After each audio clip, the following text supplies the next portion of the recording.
भोजपुर में आप सभी का एक बार पुनः मैं अभिनंदन करती हूँ। कक्षा 10 के लिए मैं आज आप लोगों के समक्ष इतिहास विषय लेकर उपस्थित हूँ।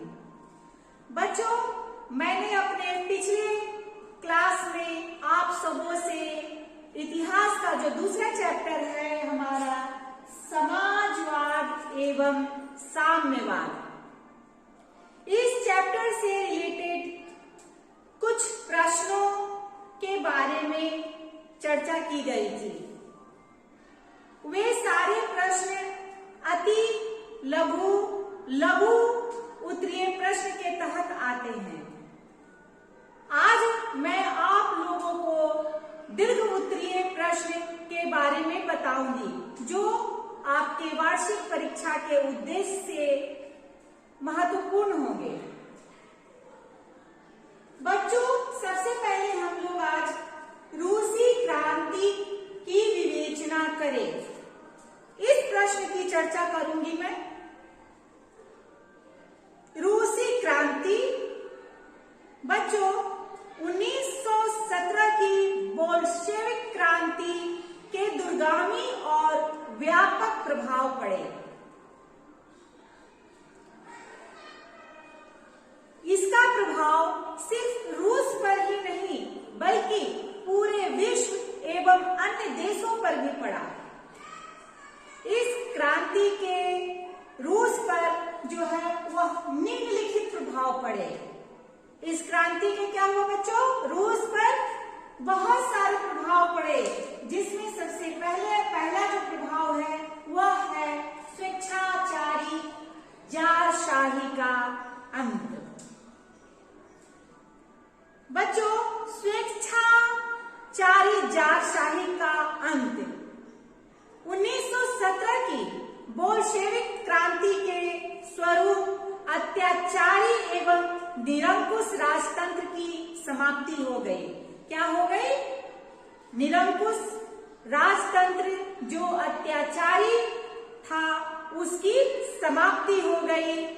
रोमनों वंश के शासन की भी समाप्ति हुई तथा रूस में राजतंत्र की स्थापना की गई। रोमनों वंश और अत्याचारी एवं निरंकुश राजतंत्र की समाप्ति के पश्चात किस चीज की स्थापना की जाती है? जनतंत्र की। रूस में जनतंत्र की स्थापना की जाती है। इस तरह से हम लोगों ने देखा स्वेच्छाचारी जारशाही का अंत। दूसरा जो हमारा पॉइंट है वह है सर्वहारा वर्ग के अधिनायकवाद की स्थापना। बच्चों, इस पॉइंट के अंतर्गत हम लोग लिखेंगे कि बोल्शेविक क्रांति ने की बार शोषित सर्वहारा वर्ग को सत्ता और अधिकार प्रदान किया। नई व्यवस्था, भूमि का स्वामित्व किसानों को दिया गया। नई व्यवस्था के साथ साथ क्या किया गया? भूमि का अधिकार, भूमि का स्वामी जो है वह किसानों को बनाया गया। उत्पादन के साधनों पर निजी के अनुसार भूमि स्वामित्व समाप्त कर दिया गया। मजदूरों को मतदान का अधिकार दिया गया। मजदूरों को क्या है? पहले मतदान का अधिकार नहीं था, लेकिन इसके द्वारा क्या हुआ? मजदूरों को मतदान का अधिकार भी दिया गया। इस पॉइंट के बाद अगला जो हमारा पॉइंट है वह है नई प्रशासनिक व्यवस्था की स्थापना। अब बच्चों हम लोग देखेंगे कि इस पॉइंट नई प्रशासनिक व्यवस्था में क्या है।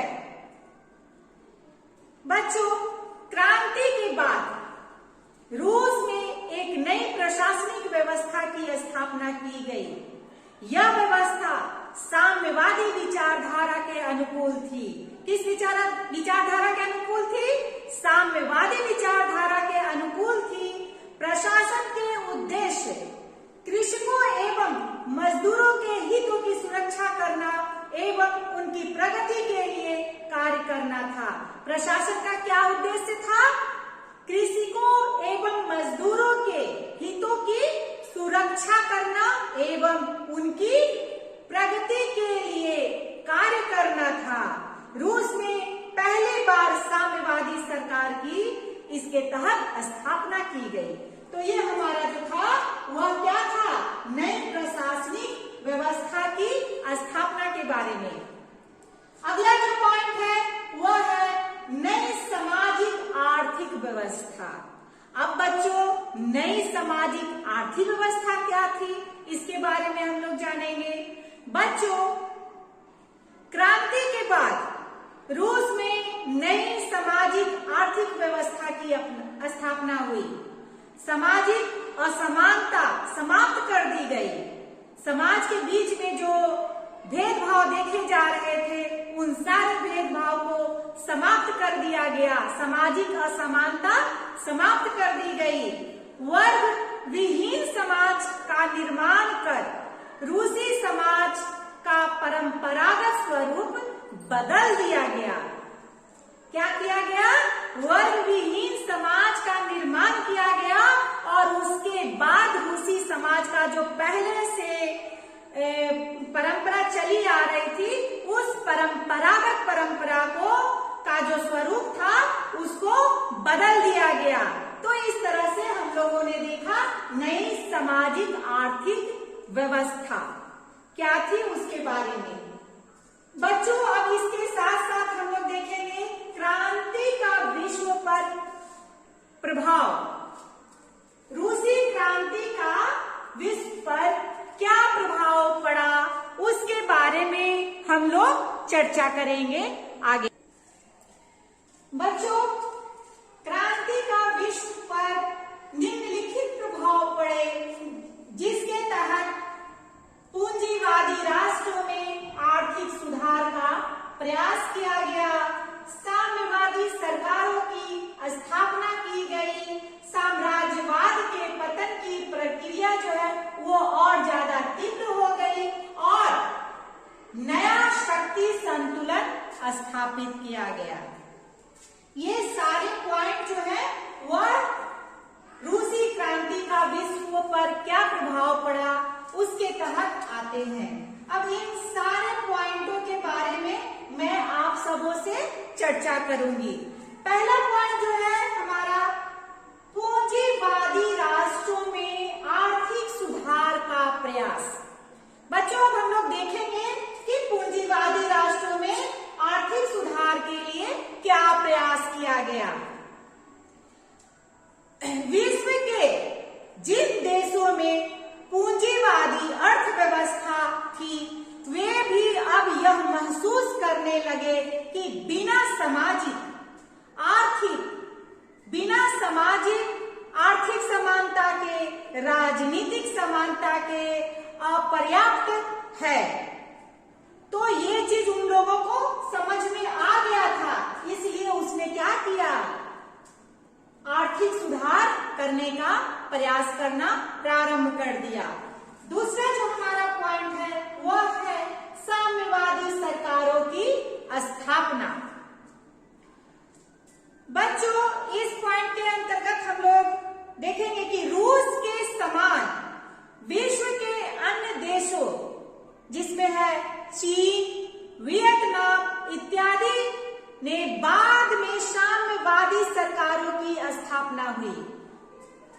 सबसे पहले जो है वह क्या हुआ? रूस में साम्यवादी सरकारों की स्थापना की गई, लेकिन उसके बाद अन्य देशों में भी जैसे चीन, वियतनाम इत्यादि देशों में भी क्या हुआ? साम्यवादी सरकारों की स्थापना हुई। साम्यवादी विचारधारा के प्रसार और प्रभाव को देखते हुए राष्ट्र संघ ने भी मजदूरों की दशा में सुधार लाने का प्रयास किया। इस उद्देश्य से अंतर्राष्ट्रीय श्रमिक संघ की स्थापना हुई। धीरे धीरे क्या हो गया? मजदूरों के बारे में लोग ज्यादा सोचने लगे, उनके हक के लिए लड़ना शुरू कर दिए।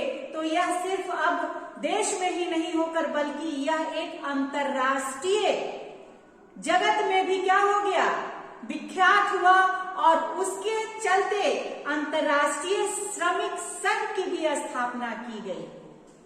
तो बच्चों हम लोगों ने देखा किस तरह से पूंजीवादी राष्ट्रों में आर्थिक सुधार का प्रयास किया गया और उसके पश्चात साम्यवादी सरकारों की किस तरह से स्थापना की गई। हमारा अगला जो पॉइंट है वह है साम्राज्यवाद के पतन की प्रक्रिया तीव्र। तो अब हम लोग देखेंगे कि साम्राज्यवाद के पतन की किस तरह से प्रक्रिया तीव्र हुई। तो बच्चों जब बोल्शेविक क्रांति ने साम्राज्यवाद के पतन का मार्ग प्रशस्त कर दिया, रूस ने सभी राष्ट्रों में विदेशी शासन के विरुद्ध चलाए जा रहे स्वतंत्रता आंदोलन को अपना समर्थन दिया। एशिया और अफ्रीका में उपनिवेशों को स्वतंत्रता के लिए प्रयास तेज कर दिए। इस तरह से धीरे धीरे क्या हुआ, साम्राज्यवाद जो है वह पतन की ओर बहुत तेजी से बढ़ने लगा। अगला जो हमारा पॉइंट है वह है नया शक्ति संतुलन। बच्चों इसके अंतर्गत रूस के नवनिर्माण के बाद रूस साम्यवादी सरकारों का अगुवा बन गया।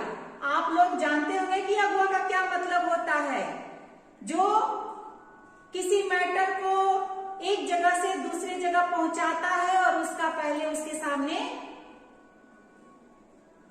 बोलता है। अगुवा एक देहाती भाषा में भी कहा जाता है। दूसरी ओर अमेरिका पूंजीवादी राष्ट्रों का नेता बन गया। अमेरिका जो है वो क्या बन गया, पूंजीवादी राष्ट्रों का नेता बन गया। इससे विश्व दो शक्तियों में विभक्त हो गया। विश्व क्या हो गया, दो शक्तियों में विभक्त हो गया। इसने आगे चलकर दोनों खेमों में सशस्त्रीकरण क्या किया, सशस्त्रीकरण, होड़ एवं शीत युद्ध को जन्म दिया। तो किस तरह से शीत युद्ध का जन्म हुआ, आप लोगों ने देखा कि जब विश्व दो खंड में विभक्त हो गया और आगे चलकर ये दोनों खेमों में सशस्त्रीकरण की होड़ एवं शीत युद्ध को जन्म दिया। तो इस तरह से बच्चों हम लोगों ने देखा कि नया शक्ति संतुलन किस तरह से उत्पन्न हुआ। तो हम लोगों ने आज देखा रूसी क्रांति की विवेचना। विवेचना में हम लोग क्या क्या देंगे, विवेचना अगर हम लोग से पूछेगा तो इसमें जो है उसके प्रभाव के बारे में चर्चा करेंगे और इसके क्या उद्देश्य था इसके बारे में हम लोग चर्चा करेंगे। बच्चों आज के वीडियो में मैं इतना ही आप लोगों को बताऊंगी। अगला वीडियो जो होगा हमारा और भी क्वेश्चन से रिलेटेड होगा। तब तक के लिए धन्यवाद।